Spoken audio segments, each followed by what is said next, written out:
너희는 회개하고 복을 믿으라. 잠깐 기도합시다. 주 하나님 감사합니다. 주님께서 은혜와 복을 위해서 이 시간 주의 영으로 저를 충만케 하시고 주의 말씀을 통사하게 쏟아부어 주시길 감사합니다.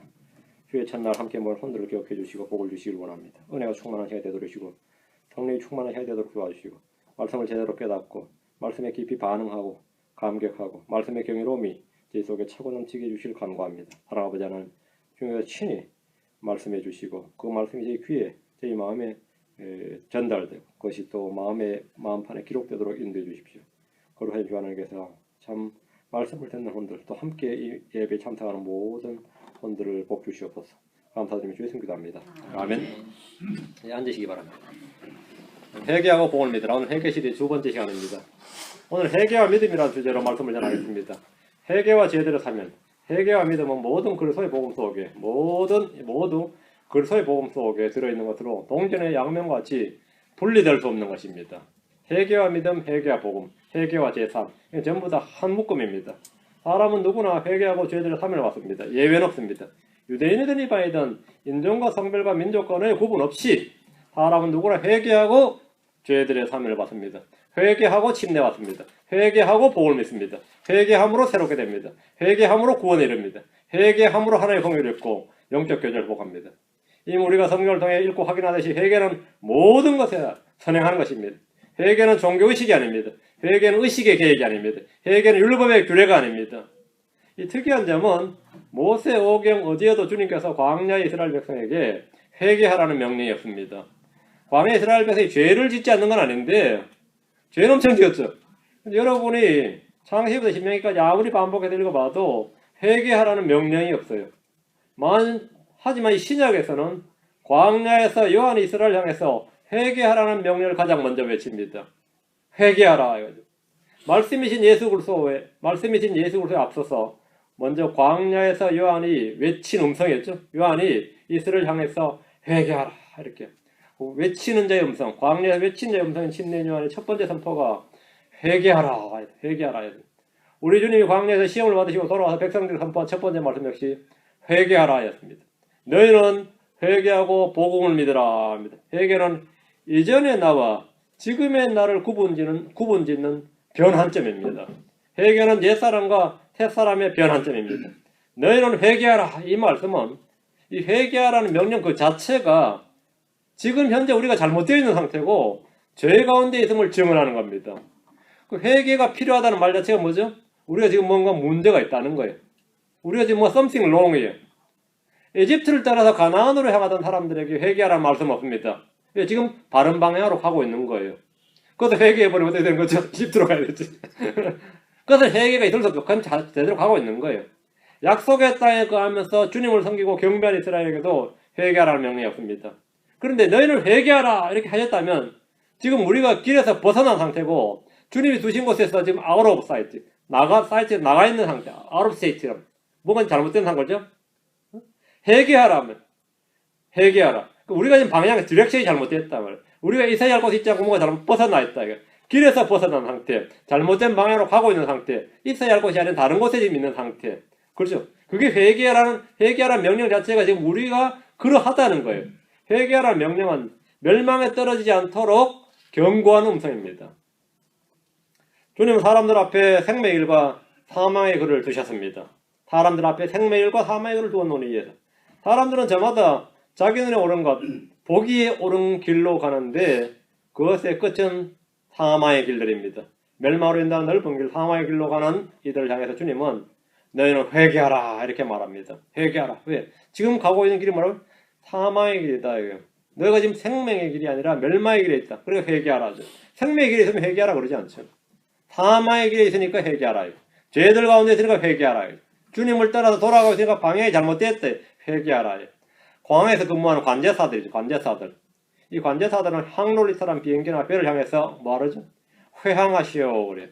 그게 성경용어로 하면 뭐죠? 회개하시오입니다. 회항하시오. 항로를 몇 도 방향으로 돌리시오. 틀어라, 돌리라. 아니, 오고 있는데 스탑하라 그래요. 이게 전부 다 관제사의 지시입니다. 비행기장은 뭐죠? 비행기장은 언제 이륙할지, 어디로 착륙할지 모두 관제사의 지시를 따라야 됩니다. 아무리 노련하고 유능한 선장이나 기장이라도 관제사가 회항을 명령하면 무조건 돌려야 됩니다. 자신의 감각을 더 신뢰하면 안 됩니다. 자신의 지식을 신뢰도 안 돼요. 계기판을 더 신뢰해서도 안 됩니다. 밖에 보면 육안으로 뭘 확인해서 그것도 안 됩니다. 내가 지금 앞에 있는 레이더판이 그렇지 않다. 무조건 관제사의 지시를 더 신뢰하고 복종해야 됩니다. 무조건 관제사의 지시를 따라야 돼요. 항공관제사든 해상관제사든 철도관제사든 모든 길에는 관제사가 있습니다. 길은 길을 통제하는 사람, 항로를 통제하는, 길을 통제하는 사람을 관제사라 그럽니다. 관제사가 실수해버리면 큰 사고가 납니다. 끝장이 나는 겁니다. 우리 주님께서 너희는 회개하라 이렇게 명령하였다면 주님 보시기에 우리가 지금 가고 있는 길이 long way다. 잘못된 길이다. long direction, 잘못된 방향이다. 그러니까 주님이 보시기에 그들은 잘못된 길, 잘못된 상태에 있고 잘못된 방향으로 가고 있기 때문에 뭐하는 거죠? 주님 관제사입니다. 돌아오라. 회개하라. 누구라도 자기 자신이 회개가 필요한 오류투성의 사람이고 죄와 불법의 사람이고 허물로 덮인 더러운 사람이고 부정한 물건과 같은 사람이라는 사실을 인정하는 것은 힘든 일이고 슬픔과 아픔과 비참한 심정이 됩니다. 내가 이것밖에 안 되는가? 내가 이런 사람인가? 내가 평소 어느 정도 감을 잡고 있었지만 막상 그 말 들으면 어때요? 기분 나쁘죠. 나도 내가 별 볼 일 아닌 줄 아는데 내 마누라 나오고 별 볼 일 없다 그러면 기분 나쁘지. 엄청 기분 나쁘죠. 난리 납니다. 아는 이야기 또 하지 말라 이거죠. 안 그래? 나 그거 몰랐던 거 나 잘 아는데 내 자식이 나한테 아빠 별 볼 일 없어 그러면 어떻게 되겠어요? 때려 죽인다 그러겠지 아마. 이놈을 내가 왜 키웠나 싶고 안 그렇겠어요? 응? 내가 모르는 거지. 나도 사실 내가 그런 사람 말아요. 내가 별 볼 일 없는 사람 안다. 내가 너싱인 줄 나도 아는데, 응? 내가 뭔가 잘못됐나 아는데, 근데 우리가 말이죠. 누군가에 들으면 기분 나쁘죠. 근데 네가 아주 더럽고 사악하고 비참하고 부정한 물 같다. 부정탄다 이거.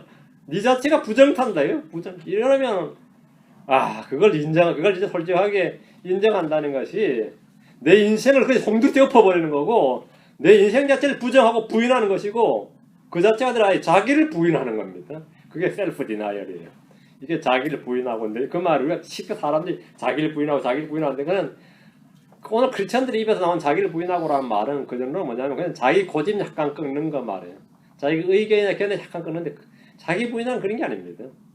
자기 인생을 자기 존재감 자체가 그냥 엎어버리는 거예요. 자기 존재감 자체를 그냥 너싱으로 만들어버리는 건데 이 주님 없이 자기 부인하는 사람 대부분 자살합니다. 주님 없이 자기 부인해버리면 그 사람은 그 삶의 의미가 없는 거죠. 삶의 의미가 없는 거죠.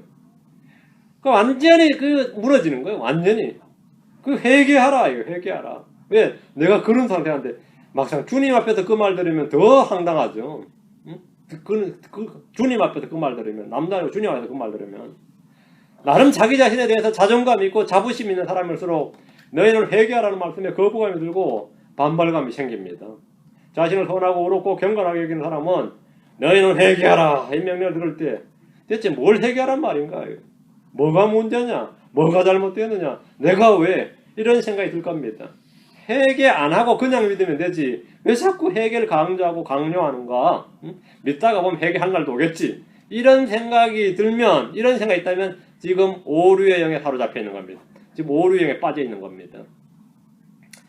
이 회개라는 것은 자기 붕괴를 기반으로 하는 겁니다. 자기 붕괴, 자기가 자기 붕괴를 경험하는 겁니다. 회개하고 복음을 믿으라. 주님의 사역의 제일 목표가 죄인들을 불러 회개하게 하는 것입니다. 마가복음 2장 17절입니다. 마가복음 2장 17절 뒤로 넘어가셔서 마가복음 2장 17절 예수님께서 그것을 들으시고 그들에게 이르시되 온전한 자들에게는 의사가 필요 없으나 병든 자들에게는 필요하나니 나는 의로운 자들을 부르러 온 것이 오지 아니하고 죄인들을 불러 회개하게 하려고 왔노라. 죄인들을 불러 회개하게 하려고 왔노라. 우리 주님께서 이 땅에 오신 목적입니다. 죄인들을 불러 회개하게 하려고 왔다. 회개하게 하려고 왔다. 회개하게 하려고 왔다. 우리가 쓰는 킹제임스 성경을 제외한 현대 역본들의 특징은 회개하게 하려고 이분이 없습니다. 내가 의인을 부르러 온 것이 아니라 죄인들을 부르러 왔노라 이래 됐죠. 난 주님이 나를 부르러 왔어. 죄인 나를 부르러 왔어. 아멘 좋아. 나를 회개시키려고 왔다 그런 거죠. 그거는 좀 문제 있다 이거요. 그래서 나를 불러주시면 좋겠는데 나를 불러 회개시키게 하려 왔다. 회개하게 하려 왔다 그러면 이건 좀 또 감이 달라진다고. 응? 감이 달라진다고. 그래서 현대권들은 회개하게 하려고 이 부분을 다 빼버렸습니다.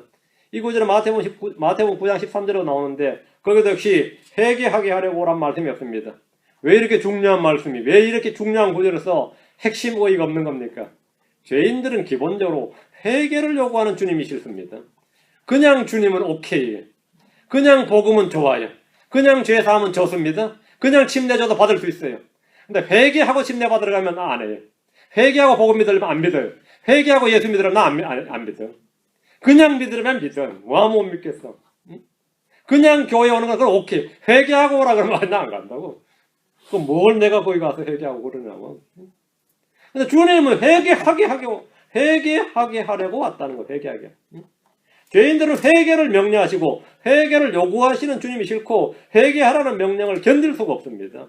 복음은 죄인들의 죄와 불법과 부정과 허물에 대해서 분명한 회개를 요구합니다. 그리고 우리 속에 있는 죄의 본성, 육신의 본성과 생각과 상상이 타고날 때부터 어려서부터 항상 악할 뿐이라는 사실.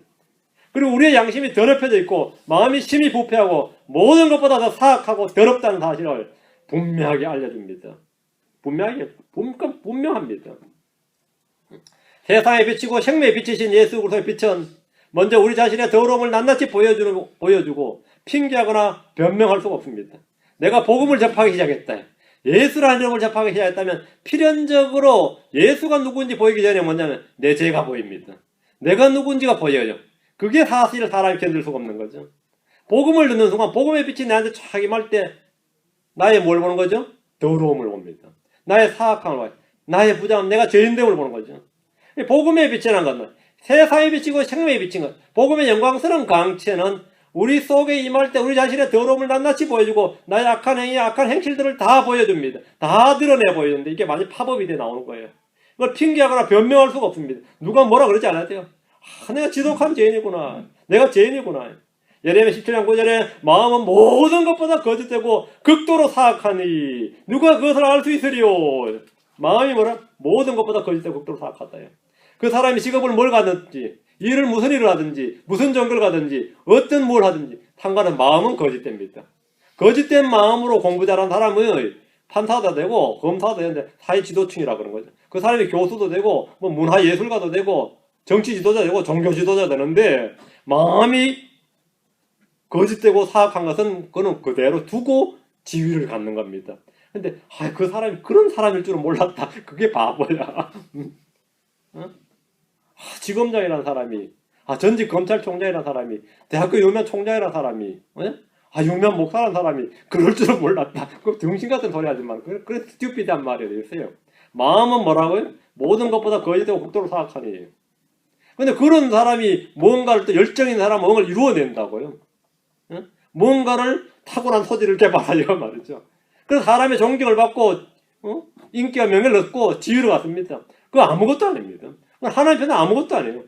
복음을 들을 때 가장 먼저 드는 생각이 뭡니까? 복음 들을 때. 여러분 경험을 과거 회상을 한번 해보세요. 내가 복음을 처음 들은 날, 내가 처음 주를 만난 날 가장 먼저 드는 생각이 뭐였어요? 나는 죄인이로구나. 그 생각이 딱 듭니다. 나는 죄인이로구나. 제가 참 죄를 지고 살았구나. 복음을 들을 때 자신이 죄인이란 말씀의 빛이 임하지 않았다면, 내가 죄인이란 이 자각이 임하지 않았다면 뭔가 문제가 있는 겁니다. 제가 이 86년에 처음 복음 들을 때 그냥 강당에 앉아서 듣고, 그 교회는 우리보다 교회가 훨씬 컸습니다. 중간쯤에 앉아 듣고 있는데 로마 3장 설교 듣고 있는데 드는 생각이 내 죄인이구나. 내가 다 저기 말씀에 해당돼. 죄인이구나. 그 생각이 내 예수 믿어야 되겠구나. 나는 어찌 알고 이 복음의 빛이 임할 때 제일 먼저 드는 생각이 그거예요. 복음을 때. 그래서 그날 설교 듣고 예수 믿은 겁니다. 의인은 없나니 하나도 없도다부터 시작했는데 내가 의인이 아니지. 하나도 없도다 그러니까 나무 위로가 되는구나.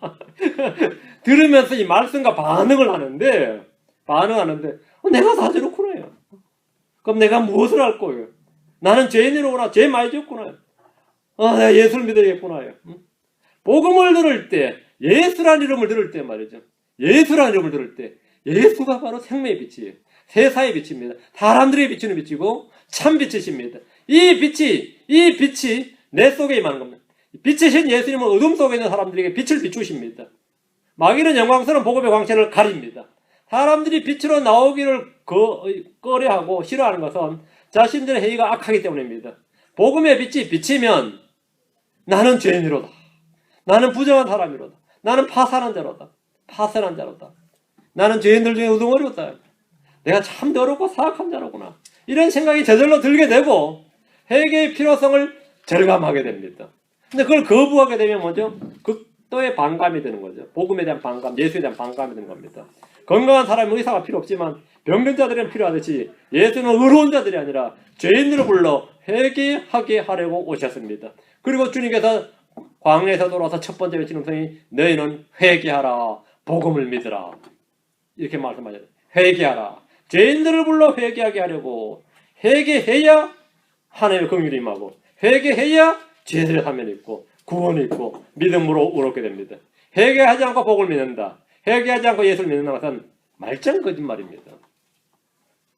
그런 복음은 다른 복음입니다. 그런 믿음은 거짓 믿음입니다. 주님은 분명히 회개하고 복을 믿으라. 나는 죄인들을 불러 회개하게 하려고 왔노라. 회개하게 하려고 왔노라. 믿게 하려고 왔노라가 회개하게 하려고 왔노라. 회개하면 믿게 됩니다. 회개하게 하려고 왔노라. 회개하게 하려고 하니까 주님께서 계속 합법이 뭡니까? 독사의 세대들아, 뭐, 이런 게 악하고 음란한 세대, 패역한 세대, 비뚤어진 세대, 겉은 어쩌 계속 주님 말씀이 뭡니까? 그들 죄를 지적하는 거예요.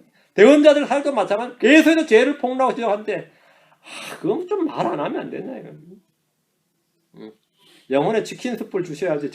저렇게 사람을 정죄하고 말이지, 판단하고 저렇게 하고 말씀을 그렇게 하면 되냐고. 교회 부흥 안 하기 싫지 말이지. 응? 부흥해야 되죠, 그죠? 부흥해야 되는데. 주님이 회개하게 하러 왔다고요. 회개하라, 복을 믿으라.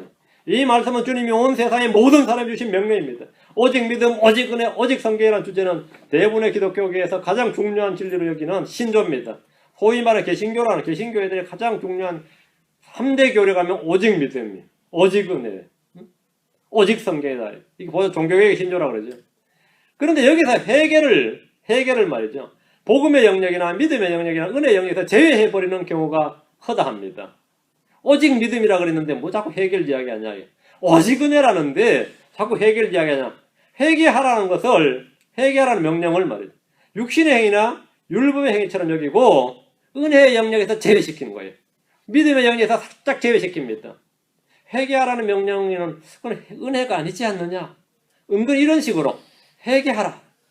복음을 믿으라는 말에는 그거는 은혜 회개하라는 말을 하면 그건 오류가 아닌가. 오직 은혜랬는데 오직 믿음이라 그러는데 자꾸 왜 목사님은 회개하라는 말을 자꾸 더 하냐 이런 생각. 이게 오늘 현대 기독교의 치명적인 절름발이 복음입니다. 회개를 믿음과 은혜에서 슬쩍 제함으로써 현대 기독교는 죄인들에게 회개 없는 구원을 가르치고 회개 없는 믿음, 회개 없는 은혜를 가르치게 된 겁니다. 회개의 경험 없는, 회심의 경험 없는 구원, 소위 말하는 크리스천, 회심의 경험 없는 죄사함, 이 말닿지 않는 것들 가지고 지금 자신 구원받은 줄 알고 있는 사람들 있잖아요.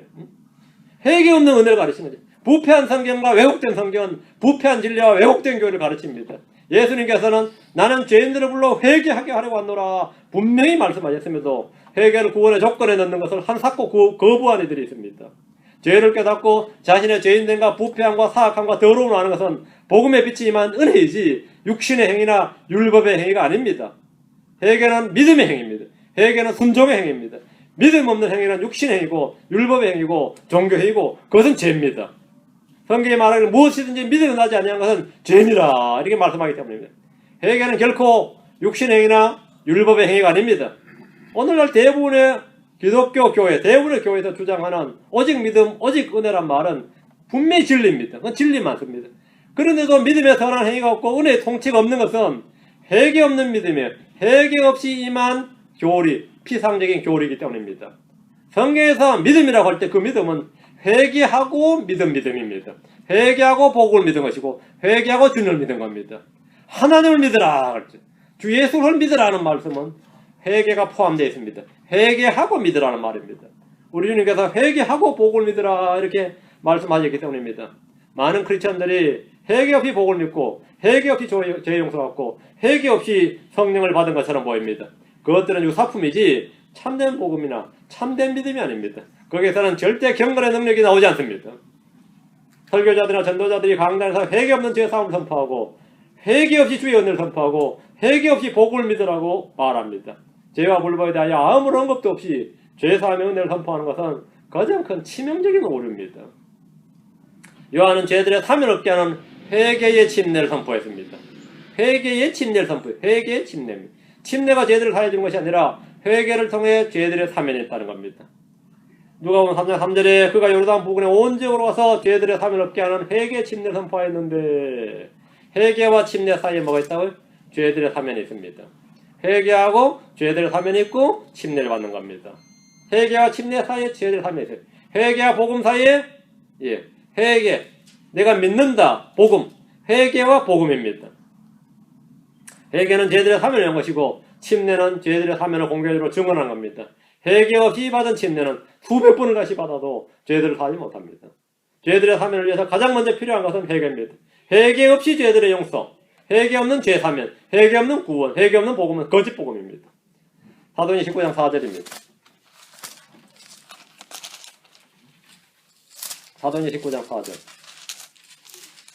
이에 바울이 이르되 참으로 요한이 회개 침례로 침례를 누며 백성에게 말하여 그들이 자기 뒤에 오실 분 곧 그리스도 예수를 믿어야 한다고 하였느니라 하거늘.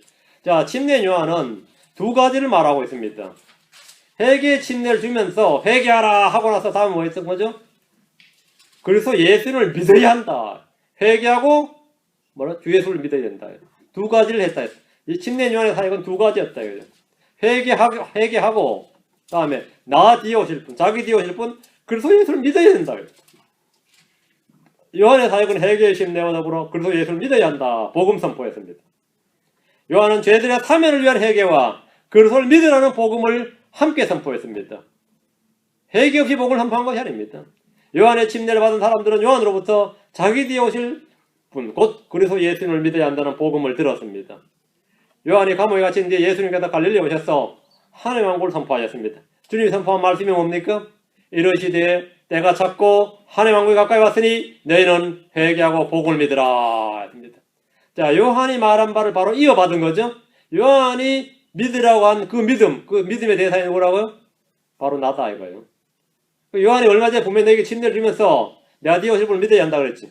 내가 이제 선포한다 이거죠. 너희는 뭐 나를 믿으라 이 말입니다. 회개하고 복을 믿으라. 주님은 갈릴리에서 사람들에게 너희는 회개하고 복을 믿으라 하셨습니다. 요한은 자기를 선포하지 않고 자기 뒤에 오실 분을 선포했고 예수님은 요한이 선포한 자기 뒤에 오실 분, 요한이 믿으라고 한 분이 바로 자기 자신을 선포하셨습니다. 동일한 선포인데 요한은 자기 뒤에 오실 분을 선포했고 예수님은 자기 자신을 선포했습니다. 요한이 선포한 그 뒤에 오실 분이 바로 자기 자신이다. 요한이 믿으라고 한 믿음의 대상이 나다 이거예요. 너희는 회개하고 복을 믿으라는 말씀은 너희는 회개하고 나를 믿으라는 말씀입니다. 자, 말씀을 주목해 보십시오. 요한은 회개하고 그래서 예수를 믿어야 한다 선포했고 주님은 회개하고 복을 믿으라고 말씀하셨습니다. 복을 믿는다는 것은 예수 그리스도를 믿는다는 겁니다. 복음을 믿는다는 것은 뭐를? 예수 그리스도를 믿는 겁니다. 복음은 믿는 자를 구원하신 하나님의 권능입니다. 복음에는 하나님의 의가 믿음에서 믿음의 의가 계시되어 있습니다. 하나님의 의가 계시다. 복음에는 하나님의 의가 계시되어 있다. 하나님의 의가 뭐죠? 예수 그리스도입니다. 복음에는 하나님의 의신 예수 그리스도가 계시되어 있다. 복음에 계시된 하나님의 의가 예수 그리스도이며 이 의는 율법 밖에 있는 하나님의 의요 율법과 대언자들이 증언한 바로 그 의입니다. 로마 3장 21절 22절에 그러나 이제는 율법 밖에 있는 하나님의 의 곧 율법과 대언자들이 증언한 의가 드러났느니라. 율법 밖에 있는 하나님의 의 그리고 율법과 대언자들이 증언한 의입니다. 그것은 곧 예수 그리스도의 믿음으로 말미암아 모든 자에게 미치고 믿는 모든 자에 임하는 하나님의 의니 거기엔 차별이 없느니라. 죄인이 긍휼을 얻는 방법은 주 앞에서 죄를 시인하고 회개하는 겁니다. 회개는 긍휼과 죄 용서를 얻기 위한 전제 요건입니다. 열왕기상 8장으로 갑니다. 열왕기상 8장 47절에서 50절에는 성전 봉헌식을 하면서 솔로몬이 기도한 장면인데 회개와 죄 용서의 관계, 회개에 포함되는 것이 무엇인지, 회개의 결과가 무엇인지 매우 정확하게 기록되어 있습니다. 아주 명문의 기도예요. 열왕기상 8장 47절에서 50절입니다. 열왕기상 8장 47절에서 50절. 그럼에도 그들이 자기들의 포로로 사로잡혀간 땅에서 스스로 깨닫고 자기들을 포로로 사로잡아간 자들의 땅에서 회개했다는 돌아와야 되는 거죠. 주께 간구하며 말하기를 우리가 죄를 짓고 그릇되게 행하였으며 악한 일을 행하였나이다. 자백이죠. 죄에 대한 자백과 시인, 고백입니다. 하고 또 그와 같이 자기들을 포로로 사로잡아간 자기 원수들의 땅에서 마음을 다하고 혼을 다해 주께로 돌아와, 여기 회개죠. 돌아와 회개입니다. 자백하고 돌아오는 거죠. 주께서 자기 조상들이 주신 자기들의 땅을 향하여 곧 주께 택하신 도시와 내가 주의 이름을 위해 건축한 집을 향하여 주께 기도하거든. 주님을 향한 것. 성전에, 예루살렘 성전이 뭐죠? 그러니까 주님이 그 하신 처소란 말이죠. 주께 기도하거든. 그때 주께서는 곧 하늘, 곧 주의 거처에서 그들의 기도와 간구를 들으시고 그들의 사정을 돌아보사 주께 죄를 지은 주의 백성을 용서하시며. 자, 죄를 자백했어요. 회개 돌았습니다. 주께 기도했어요. 그건 뭐죠? 주께서 들으시고 돌아보사 그들이 주께 범법하여 향한 그들의 모든 범법을 용서하시고 또 그들을 포로로 사로잡아간 자들의 앞에서 그들을 불쌍히 여기사 그들을 불쌍히 여기게 하옵소서. 긍휼을 얻게 하소서 말입니다. 불법을 행한 이스라엘이 회개하며 주께 간구를 합니다. 회개의 기도에는 두 가지가 있습니다. 회개의 기도에는 두 가지 말해보세요. 지금 본문에 우리가 죄를 짓고 그릇되게 행하였으며 악한 일을 행하였나이다. 이건 자백입니다. 이건 죄를 시인하고 자백하는 겁니다. 크리스천들이 이렇게 하면 주님께서 예수의 피가 우리는 모든 죄에서 깨끗이 씻으신다 했습니다. 그 다음에 뭐죠? 마음을 다하고 혼을 다해 주께로 돌아오는 겁니다. 이것이 회개입니다. 그때 주님은 하늘의 거처에서 그들의 기도와 간구를 들으시고 그들의 사정을 돌아보사 죄를 지은 주의 백성들을 용서하며 그들의 모든 범법들을 용서하시고 그들을 불쌍히 여기사 긍휼을 베푸신다는 겁니다. 회개와 죄의 용서와 긍휼을 입는 과정에 주목하십시오. 본문이 딱 정확하게 진술되어 있습니다. 우리는 성경을 통해서 진리의 지식을 배우고 알고 믿어야 됩니다. 진리의 지식이 없는 믿음은 자랑이 아닙니다. 지식이 없는 열심이나 열정과 열성은 헛된 것입니다. 에스겔서 14장 6절 18장 30절 에스겔서 14장 6절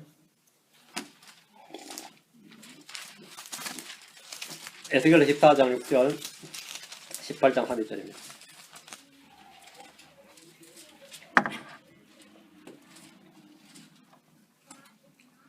그러므로 이스라엘의 집에게 이르기를 주 하나님이 하지 말아노라. 회개하고 너희 자신을 돌이켜 너희 우상들을 떠나라.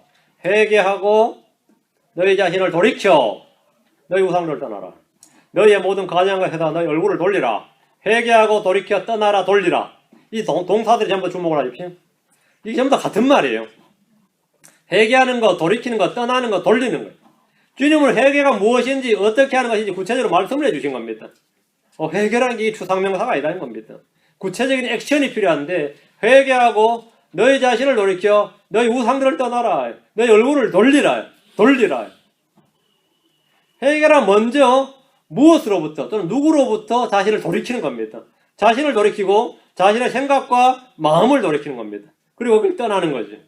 자신을 돌이키지 않고 자기가 하던 일에서만 손을 떼거나 포기하는 것은 회개가 아닙니다. 그건 회개가 아니에요. 포기했다 그러죠. 포기했다. 스탑했다. 그건 회개가 아니에요. 응? 자신이 떠나서 돌아서서 떠나고 돌아서는 겁니다. 떠나서 겁니다. 그냥 자신이 하던 일을 그냥 하다 그만두고 손 뗐다 이거죠. 물론 그것도 대단하지. 악한 일이면. 응? 그건 회개가 아닙니다. 내 앞에 있는 산이, 내 앞에 있는 바다, 자기 앞에 있는 산, 자기 앞에 있는 바다를 자기 등 뒤로 옮기는 방법은 산이나 바다로 옮기는 것이 아니라 자기가 돌아서면 됩니다. 내 앞에 있는 바다를 내 등 뒤에 두고 싶으면 내가 돌아서면 돼요. 내 앞에 있는 우상을 내 뒤로 옮기는 방법은 내가 돌아서는 겁니다. 내 앞에 거대한 우상이 있는데 내가 돌아서면 그건 내 등 뒤에 있는 겁니다. 응?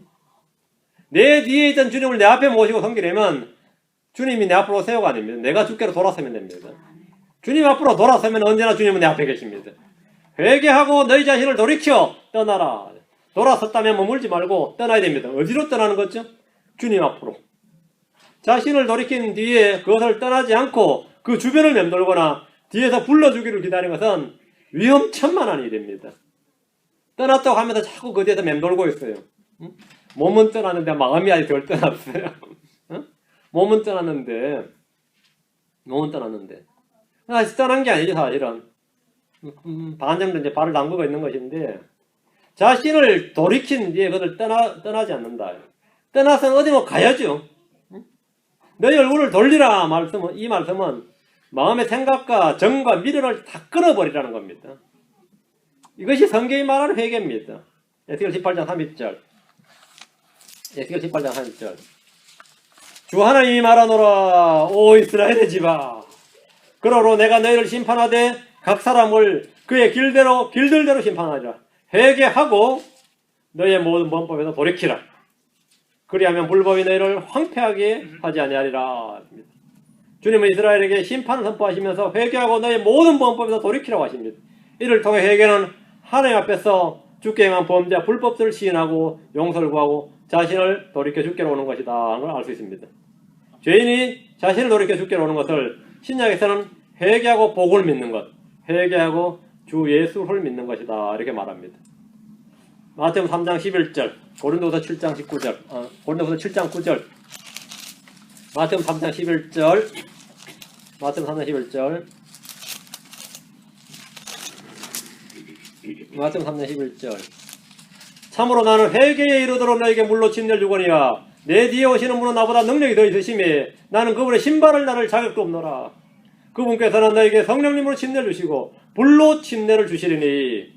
요한은 자신이 물로 주는 침례의 목적 그 의의를 분명하게 말해줍니다. 나는 회개에 이르도록 너에게 물로 침례를 주거니와. 회개에 이르도록 모든 포커스는 있는 거죠? 회개에 이르는 겁니다. 모든 이 사역의 목표가 지금 회개에 이르게 하는 거예요. 요한의 사역은 백성들이 회개에 이르는 것과 자기 뒤에 오시는 분 예수를 믿게 하는 겁니다. 회개와 믿음은 함께 요구되는 겁니다. 회개에 이른다는 것은 믿는 것까지 포함합니다. 회개 없는 믿음이 없듯이 회개하고 믿지 않는 것도 있을 수 없습니다. 회개에 이른다는 것은 자신을 돌이켜 그리스도를 믿는 것까지 이르렀다는 말입니다. 고린도서 7장 9절입니다. 고린도서 7장 9절.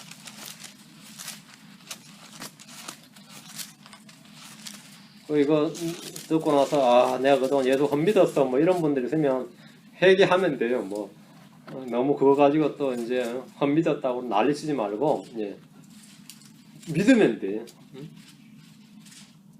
고린도서 7장 9절. 이제 내가 기뻐하면 너희가 근심하였기 때문이 아니요 오히려 너희가 근심함으로 회개에 이르렀기 때문이라. 회개에 이르렀다. 너희가 하나님께 속한 방식대로 근심하게 된 것은 어떤 일에서도 너희가 우리로 말미암아 상처를 받지 않게 하려 함이니. 사도 바울은 고린도 교회가 범죄 가운데 있었죠. 근데 회개에 이르렀다는 소식에 기뻐했습니다. 회개에 이르렀다. 고린도 교회는 하나님께 속한 방식대로 근심을 했는데 이 근심으로 회개에 이르렀습니다. 회개에 이르렀다는 것은 죄와 불법을 시인하고 돌이켜서 주를 믿는 믿음까지 이르렀다는 겁니다. 불신자들이 회개에 이르는 것은 구원입니다. 신자들이 회개에 이르는 것은 영적 교제의 회복입니다. 신자들이 회개했다는 말은 영적 교제의 회복입니다. 히브리서 6장 6절, 베드로서 3장 9절, 히브리서 6장 6절입니다. 만일 떨어져 나가면 다시 그들을 새롭게 하여 회개에 이르게 함이 불가능하니 그들은 자기들을 위해 하나님의 아들을 새로이 십자가에 못 박아 드러내놓고 그분을 모욕하느니라. 성경은 어떤 사람이 한번 빛을 받고 하늘의 선물을 맛보고 성령님께 참여한 자가 되고 하나님의 선한 말씀과 오는 세상의 본능을 맛본 자들이 만일 떨어져 나가면 새롭게 하여 회개에 이르게 함이 불가능하다 이렇게 말합니다. 만일 떨어져 나가면 하니까 내가 구원에 떨어졌구나 또 이런 분들이 많이 있죠.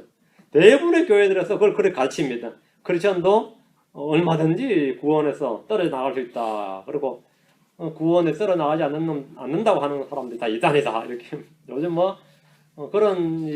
안 그런 교파가 별로 없을 겁니다. 안 그러냐. 만일 떨어져 나가면 다시 그들을 새롭게 하여 회개에 이르게 함이 불가능하니. 진짜 그래요? 다시 새롭게 함이 불가능합니까? 예. 회개에 이르는 것이 불가능하다면 구원이나 믿음도 불가능합니다. 회개가 불가능하면 뭐죠? 구원 불가능해요. 회개가 불가능하면 믿음도 불가능한 거죠. 죄인이 회개에 이른다는 말은 자신을 돌이켜 예수 그리스도를 믿는 것입니다. 어떤 사람이 회개에 이르지 못한다는 말은 여전히 믿지 않는다는 말입니다.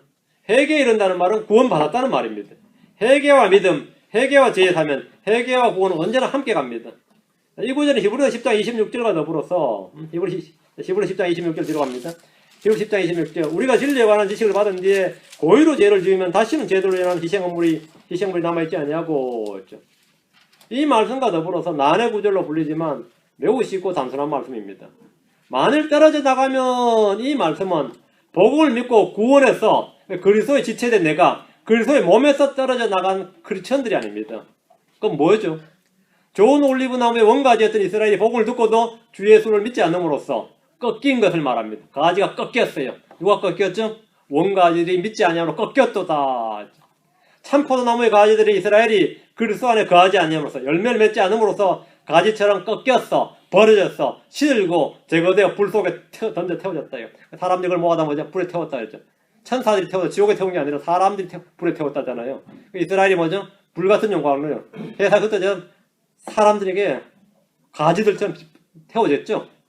불 같은 신이었죠. 이걸 말하는 겁니다. 만일 떨어져 나가면 고의로 죄를 지으면 예수를 안 믿는 거죠. 회개를 안 하는 거예요. 회개 이런 게 불가능하죠. 회개 이런다는 건 뭐죠? 예수를 믿는 것 가지고 회개해요. 자신들이 예수를 지고 배척하고 거절한 것을 돌이키지 않는 거예요.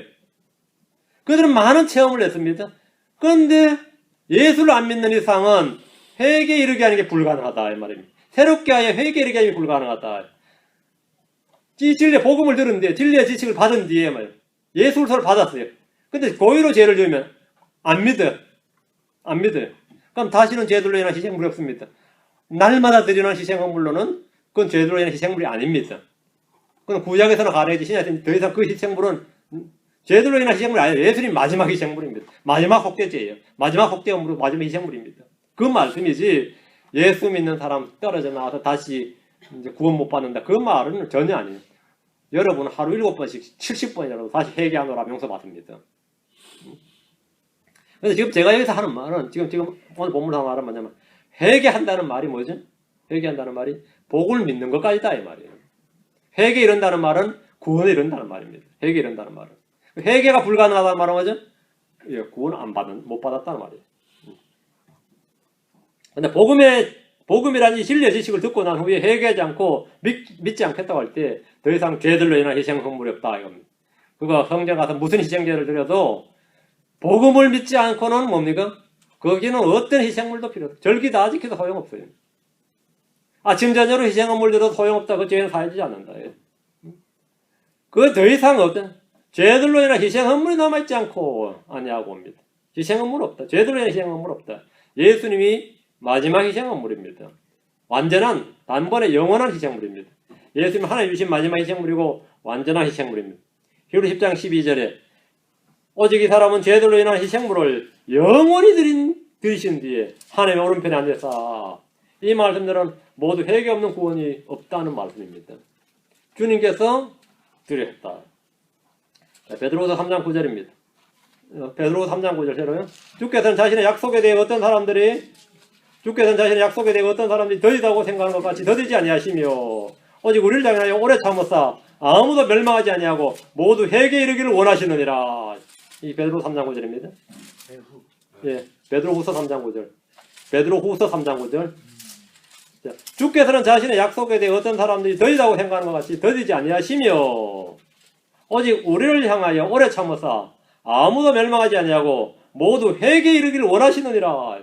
하나님 모든 사람이 회개에 이르기를 원하신다고 하셨습니다. 하나님 모든 사람이 구원받기를 원하십니다.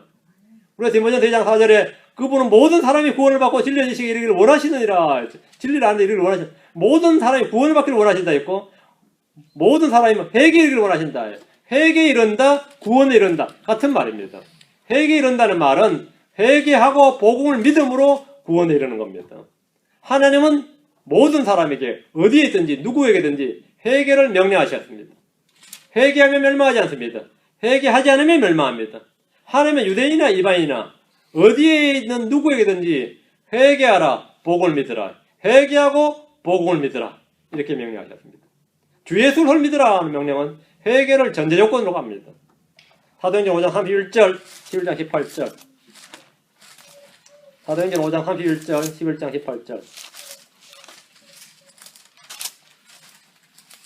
사도행전 5장 31절.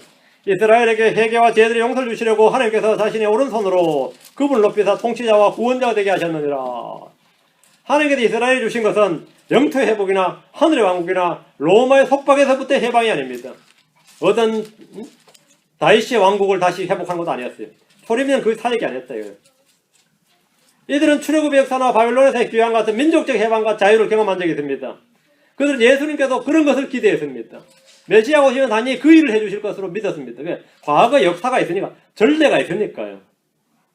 왕국의 회복과 민족적 자유와 해방과 같은 그런 것들을 주실 분, 우리에게 왕국을 회복해 주실 분, 그걸 단지 그렇게 믿었습니다. 그게 메시아의 사역이고 메시아가 오면 할 일이 바로 그거다 이렇게 믿은 거죠.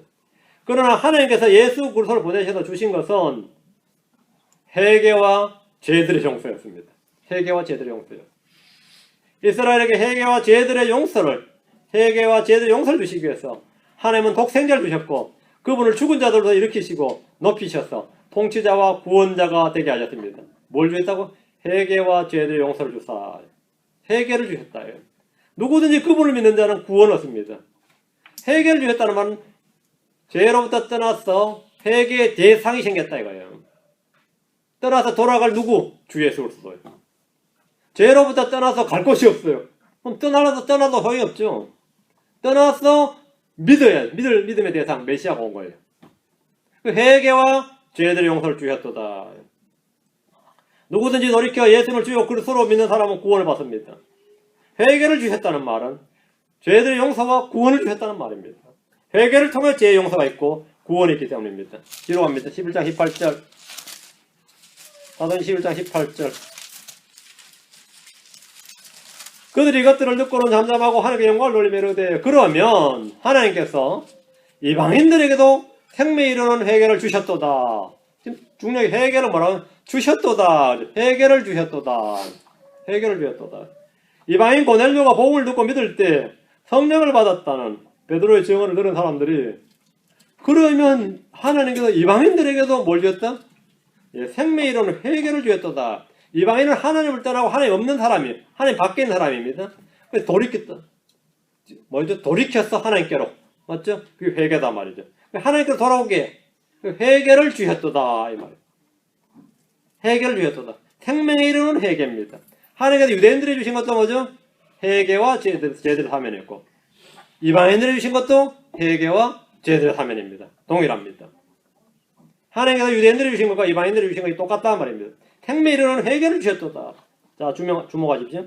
이들이 하나님께서 이방인들에게도 also 유대인들과 마찬가지로 이방인들에게도 생명에 이르는 회개를 주셨도다.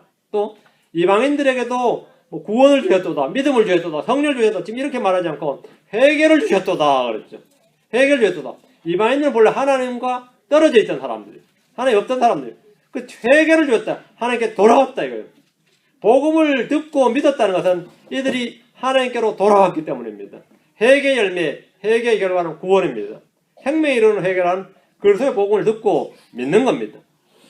뒤로 갑니다. 사도행전 20장 21절, 26장 20절. 20장 21절. 사도행전 20장 21절. 유대인들과 또한 그리스도인들에게 하늘을 향한 회개와 우리 주 예수를 향한 믿음을 증언하여노라. 유대인들과 그리스도인들에게, 유대인 이방 구분 없어요 이제는. 하나님을 향한 회개와 주 예수를 향한 믿음, 회개와 믿음. 사도 바울은 회개 없는 오직 믿음을 전하지 않았습니다. 회개와 믿음을 증언했다 그랬습니다. 회개와 믿음을 증언했어요. 열의 전도하러 갈 때 마찬가지입니다. 회개와 믿음을 증언하는 겁니다. 회개와 믿음. 회개하라 그러면 기분 좋아할 사람 아무도 없어요. 회개 뺀 믿음만 증언하면 언제부터 나도 믿긴 믿어야 되는데 뭐 이런 말도 하고 약간 호의적인 반응을 보이는 사람도 간혹 있습니다. 근데 참 인생 험악하게 사셨죠? 그러면 시작하면 말이죠. 사람들 다 당신이 신사인 줄 아시죠? 사실은 엄청 더러운 줄 스스로 아시죠? 그러면 분노하죠. 이게 당신이 나 언제부터 봤다고 언제부터 안다고 그래요. 언제부터 보고 언제부터 알 거 아니야. 사람은 다 그래. 내가 당신을 겪어서 알아보고 인격자니 뭐 더러운 놈이니 말한 게 아니에요. 성경에 하나님 만드신 사람을 만드신 하나님께서 당신이 그렇다고 말했다고. 사람을 이 청결도에 따라 분류하면 깨끗한 것보다 분류를 쫙 하면 말이죠. 쓰레기통에서 넣을 만큼 가치가 없어요. 쓰레기통에 넣었다가 버릴 것도 아니라 바로 지옥의 불로 던져야 돼. 그만큼 더러운 게 사람입니다. 바로 불타는 지옥 바로 던져야 돼요. 바로 던져야 돼요. 너무 악취가 심하고 더럽고 하기 때문에 너무 이 부자한 물건이라서 이거 부자한 물건 같아서 바로 던져야 될 만큼 더럽고 사악한 게 사람입니다. 근데 그거 인정하기가 쉽지 않죠. 근데 그게 끝이 아니단 말이죠. 예수님께서 우리를 정결하게 하셨고 깨끗하게 하셨고 예수의 피로 우리를 죄들도 씻으셨다. 모든 불의와 불배도 우리를 깨끗하게 하셨다. 야, 이 할렐루야 아멘이죠. 근데 회개 없이 전해보세요. 그 네가 복음이 전해집니까 그게? 예수 믿으세요. 좋아요. 교회 어때요? 좋아요. 이런 식이지. 그러니까 그렇게 믿은 사람들이 무슨 죄사함의 은혜가 있고 감격이 있고 구원의 능력이 나타나겠어요. 자기가 그래 믿으니까 남들한테 똑같이 말해요. 우리 교회 좋아, 목사님 설교 좋아, 그 정도가 그나마 나고 분위기 좋아, 점심 좋아. 분위기 좋아, 점심 좋아, 그건 아주 좋은 교회야. 시설 좋아, 에어컨 잘 나와. 여름에 일요일날 한 잠시 몇 시간 놀다 가기는 그저 좋아. 응? 그리고 사업에도 도움이 되고 말이지. 응? 이런 식이지, 이런 식. 회개를 전하지 않으니까 회개해 본 적이 없는 사람이 지금 예수 믿는다고 앉아 있는 겁니다. 회개해 본 적이 없는 사람이. 응? 이방인들의 교사요 사도로 세움을 받은 바울은 유대인들과 그리스도인들에게 회개와 믿음을 증언했습니다. 우리가 복음을 선포할 때 이 둘을 함께 증언해야 됩니다. 현대 기독교는 은혜와 믿음을 증언하면서 회개를 선포하지 않으므로 스스로 복음의 권능을 없애버립니다. 어떤 사람은 막 자학을 해요. 자기가 알아서 나 쓰레기예요. 뭐 인간같이 당신 나 알면 막 경멸할 거라니 막 그런 사람도 있어요 실제로. 또 복음 전하다 보면 또 그런 사람도 가끔 나타나는데 나한테 그 회개하지 말고 그건 당신 쓰레기 같은 줄 나 아니까 죽기 그렇다고 말하라고 해요. 죽기 걸신하라고. 주님께 주님 내가 쓰레기입니다 이렇게 말하는 걸 구원받습니다. 나한테 쓰레기라 그래봐야 뭐 그건 내가 별 능력이 없고 그거 말 잘하셨다고. 죽게 그렇게 하라고. 내가 죽게 범죄하였나이다. 내가 죽게 범죄하였나이다. 주님 앞에 보는 내가 죄인으로서이다. 그런 것은 그게 회개입니다. 내가 스스로 잘못했다, 스스로 했다, 스스로 주님 없이 하는 슬픔, 회개, 주님 없이 하는 후회, 그건 전부 아무 효력 없습니다. 주님 앞에서 하는 겁니다. 그리고 우리가 회개를 할 때는 주님과 연관시켜서 주님 앞에 우리가 죄인이다. 주 앞에서 우리가 죄인이다. 우리 주를 떠난 죄인이고, 주를 믿지 않는 죄인이고, 주를 모르는 이 주님과 연관시켜서 쫙 이게 복음 증거예요. 여러분 복음 증거할 때 반드시 이걸 전해야 됩니다. 반드시. 그렇게 전하지 않으면 여러분 그냥 복음의 권능을 다 사실은 다 빼고 전하는데 여러분 컴퓨터 하나 주는데 이거 빼고 저거 빼고 다 빼고 껍데기만 좋다 생각해보세요. 집에 와서 작동은 안 하지요. 왜? 중량을 다 부품 다 빼버리고 줬다 이거. 이거를 지금 주냐고 받는 사람도 올 거 아니에요. 대부분 사람들이 받은 은혜와 믿음이라는 게 회개가 빠진 채 받아가지고 다른 사람 그 껍데기 받아야 됩니다. 그 껍데기 받아야 됩니다. 사도행전 26장 20절입니다. 사도행전 26장 20절. 먼저 다마스쿠스 사람들에게 또 예루살렘에서 그리고 두루 모든 유대 지방과 이방인들에게 그들이 지역 불문, 장소 불문, 성별 불문, 남녀노소, 민족 다 불문하고 그들 모두에게 회개하고 하나님께로 돌아와 회개 합단 일들을 행하여야 함을 보이매. 바울은 사역을 이랬다는 거 간증하는 거예요. 나의 평생의 사역을 이랬다고 지금 간증하는 겁니다. 유대인들이나 이방인들이나 회개하고 하나님께로 돌아와서 회개 합단 일을 해야 한다. 이 사실은 동일합니다. 그리고 이걸 선포하고 증언하고 가르쳤습니다. 이걸 보여줬습니다. 회개하고 하나님께로 돌아와 회개 합단 일들을 행해야 됩니다. 우리가 성경에서 배우는 진리는 모두 하나님께로 돌아온 성도들이 회개 합단 일들이 무엇인지 어떻게 해야 하는지 배우는 겁니다. 성경은 매우 구체적으로 우리가 해야 할 일과 하지 말아야 할 일을 기록하고 있습니다. 이게 뜬구름 잡는 이야기가 아니에요. 매우 구체적으로 해야 될 일, 하지 말아야 될 일을 딱 가르친 겁니다. 이 명령들은 어렵지 않습니다. 이 명령들을 행하는 건 무겁지 않습니다. 읽어보면 쉽고 알 수 있고 구분이 갑니다. 악한 상상이나 생각도 적 안 되고 말이죠. 나이가 든다고 해결되는 것도 아니에요. 이게 내 입에 파수꾼도 못 세우고 내 눈에도 정욕이 있고 말이죠. 가슴에 끓어오른 뭐가 있고 말이죠. 어떻게 성경 읽어보니까 다 죄라 그러는데 어떻게 죄 안 짓냐. 간단합니다. 간단해요. 하나님을 사랑하면 죄를 안 짓습니다. 이웃을 사랑하면 그 자동으로 해결됩니다. 이웃을 사랑하면 해결돼요. 어떤 남자가 어떤 여자를 보면서 마음에 정욕이 생기면 말이죠. 그 사람을 자매로 사랑하는 이웃을 형제를 사랑하는 순간부터 그 정욕의 대상이 아닙니다. 어떤 사람이 어떤 것에 탐심이 생길 때 말이죠. 하나님을 사랑한 그 사랑이 내 마음을 자리 잡을 때 그 탐심의 대상이 무사히 제거되는 겁니다.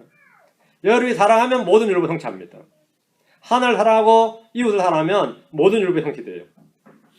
회개에 합당한 일들, 복음에 합당한 일들을 여러분 성경에 찾으면 신약에도 약 200가지 됩니다. 200가지 다 적어 다니면서 줄줄 외워서 하는 거 아니에요.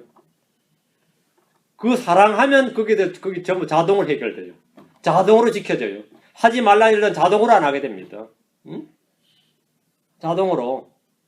근데 소리 지르지 마. 이렇게 가지고 소리 지르면 그 불가능한 일인데 성격이 타고난 성격이나 말만 하면 소리가 그냥 난 다혈질이라서 사랑하면 음색이 변해요. 사랑하면 음색이 변해요. 톤이 낮아지고 부드러워집니다. 그 훈련으로 되는 거 아니에요. 응? 훈련되는 거 아니에요. 눈치껏 뜨지 마라. 사랑하면 그거는 저절로 눈매가 해결돼요. 제가 눈매가 굉장히 날카로웠거든요. 요즘 나보고 눈매 날카롭다는 사람이 없어요. 가끔가다 내가 눈을 크게 뜨면 어쩌지 멀거려지죠. 근데 하도 눈매가 날카로워가지고 다른 나하고 딱 눈 마주치면 별로 안 좋죠. 근데 지금 나하고 눈매 날카롭다는 사람 아무도 없어요. 변화받았대요. 요즘 하얗탈이시네요. 뭐 이러고. 우림이 보면 우림이는 전 타고났거든요.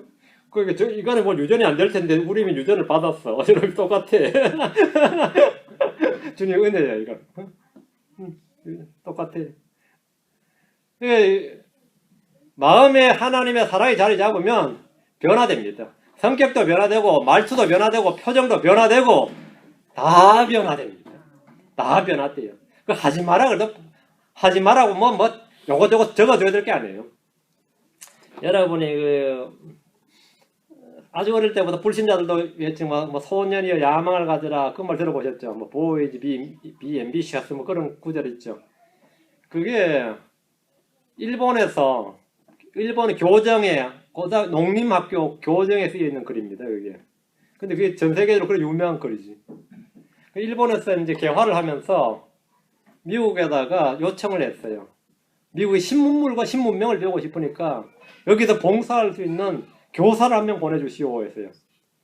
그래서 미국에서 막 이제 그때 1950년 태평양 전쟁 전후였을 겁니다. 제가 연도를 잘 기억 못하겠는데 자원자를 모집하니까 뭐 일본 누가 가려고 그랬고 시골 곳에 삿포로 쪽에. 그래서 미시간 주립대학 교수인가가 자원을 했어요. 내가 가겠다고. 그 농림학과 완전 시골 구석에 고등학교 교사가 있는데 미국에서 이제 미국 교수 한 명 온다고 양키 교수 한 명 온다고 말이죠.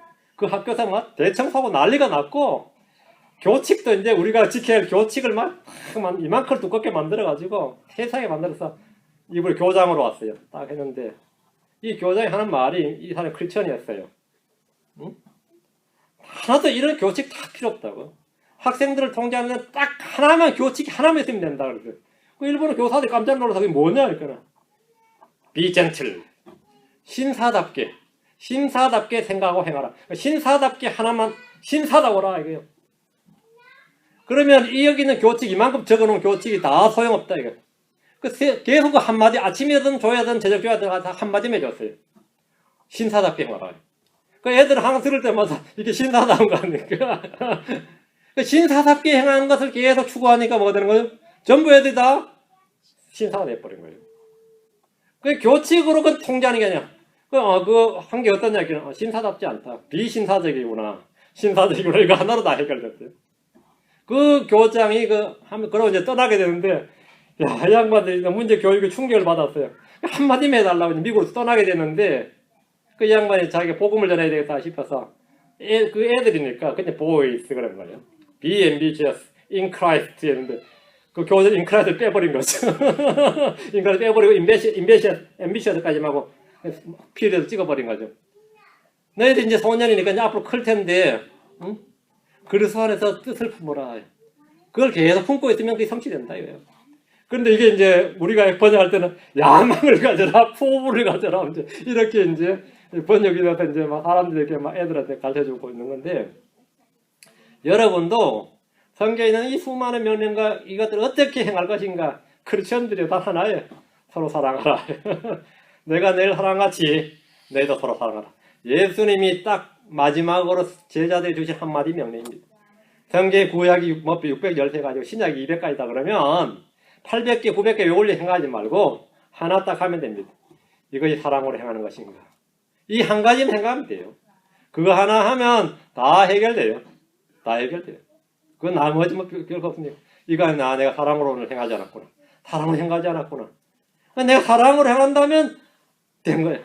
여러분, 내 꼭 이거 아니어도 돼요. 한 가지 말씀만 딱 가지고 그걸 평생 추구해 보세요. 그 말씀이 여러분을 휘잡고 다닙니다.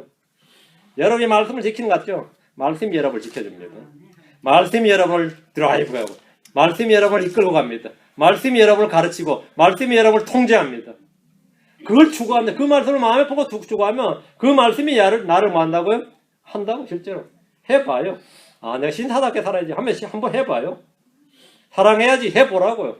하나만 해봐. 내가 온유해야지. 내가 앞으로 품위 있게 모든 일을 질서 있고 품위 있게 해야지. 그것만 기억하고 있으면 아, 이거 품위가 없구나. 별로 품위가 안 돼. 품위가 없을 때마다 그 말씀이 탁탁 나를 딱딱 제거해 줍니다. 품위 없구나. 응? 품위 없구나.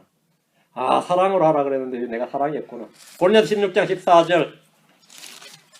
그러면 전부 다 회개하게 되는 거죠. 응? 거기서 어긋나는 모든 일은 다 회개에 대해서 해야 되는 겁니다. 회개하고 복을 믿으라. 우린 복음의 능력을 믿습니다. 복음은 그리스도의 능력이에요. 복음 자체가 능력이란 것을 여러분은 이 사실 속에서 이 삶에서 직접 날마다 매 순간마다 체험할 수 있어요. 복음이 하나님 건니고 복음이 하나님 지혜다예요. 와, 사실이다예요. 예수를 속고 하나님 건니고 하나님 지혜다. 아멘. 자, 이 하나님 실천하면 됩니다. 고린도서 16장 14절 같이 읽읍시다. 고린도서 16장 14절 너희의 모든 일을 사랑으로 할지니라. 너희의 모든 일을 사랑으로 할지니라. 어려운 거 아닙니다. 옛날부터 있었던 계명이고 또한 신약에서 새롭게 주어진 새 계명입니다. 이것은 무거운 것이 아닙니다. 하나님의 사랑이 우리 속에 부어지기만 하면 우리 속에서는 옆으로 넓게 퍼지는 겁니다. 여러분이 하늘에서 내린 비를 보세요.